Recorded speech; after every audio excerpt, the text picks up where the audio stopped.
సమయానికి మీరు కూడా వచ్చేశారు. అత్తయ్య గారు అన్నట్టు మీరు లేని లోటు కూడా తీరిపోయింది. సమయానికి రావడం ఏంటత్తయ్యా? ఈ హడావిడి అంతా ఏంటి? ఏదైనా వేడుక? అవునమ్మా, వేడికే. ఈరోజు మాధవ్ సత్యల శోభనం. సత్య శోభనమా? అవునమ్మా. ఇదేంటత్తయ్యా? వీళ్ల శోభనం ఎప్పుడో జరిగిపోయిందిగా.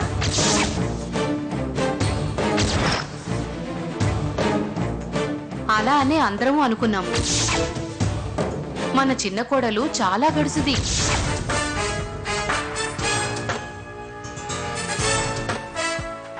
ఇంతకాలం ఏవీ జరగలేదట.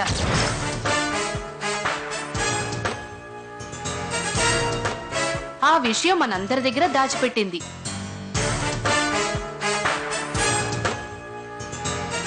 ఆ సంగతి తెలిసే ఈ రోజు ముహూర్తం పెట్టాం. మనసులు కలవని మనుషులకి శోభనానికి ఎన్నిసార్లు ముహూర్తాలు పెడితే మాత్రం ఏం లాభం?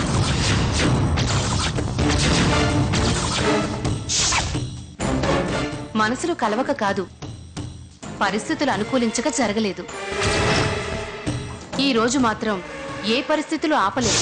పరిస్థితులు ఆపలేవు, కానీ నేనే ఆపేస్తా. ఈ ఇంటి వారసుడు పుడితే నాకే పుట్టాలి. నాకా ఆ భాగ్యం లేదు. అందుకే ఇంకెవ్వరికి పుట్టకూడదు, పుట్టనివ్వను. అమ్మా, ఒక ముత్తైదు రండి, 5గురు అవుతారు. అమ్మా, మీరు రండి, తీసుకోండి. పంతులు గారు, ఆ అమ్మాయికి ఇంకా పెళ్లి కాలేదు.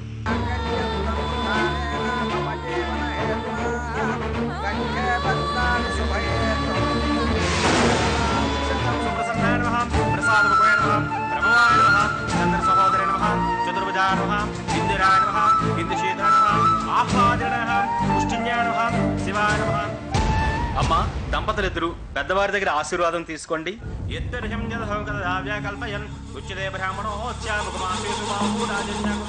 గోవింద విష్ణు మధుసూదనాంతర అమ్మా, పూజ పూర్తయింది. వచ్చిన ముత్తైదువులందరికీ పరదానం ఇచ్చి పంపించండి. ఇల్లలగ్గానే పండగ కాదు, పూజ చేయగానే శోభనం జరగదు. కాసేపట్లో ఉంది ముసళ్ళ పండగ.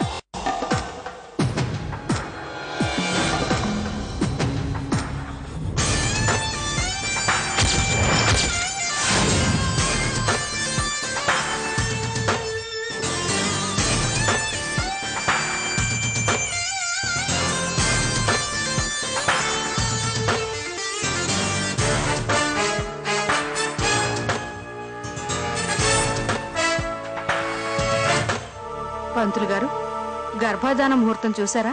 చూసా, కానీ మళ్ళీ చూడాలి. మళ్ళీ చూడడం ఏంటండి? ఈ మధ్య చాదస్తం ఎక్కువైపోతుందండి. అందులోనూ ఇది ఈ ఇంటి వారసుడి విషయం 1కి 2 సార్లు చూడడం మంచిది కదండి. అయితే తొందరగా చూసి చెప్పండి. బామ్మగారికి మునిమనవుడి గురించి చాలా తొందరగా ఉన్నట్టుంది. ఇదిగో ఇప్పుడే చూసి చెప్పాను.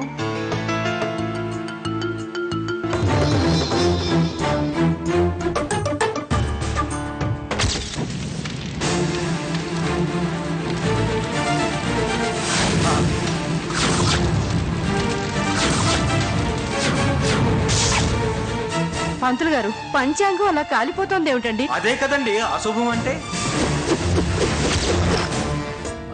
అయితే ఈ రోజు శోభనం జరగదా పంతులు గారు? జరగదా ఏంటమ్మా? జరగకూడదు. ముహూర్తం పెట్టే పంచాంగమే కాలిపోయింది.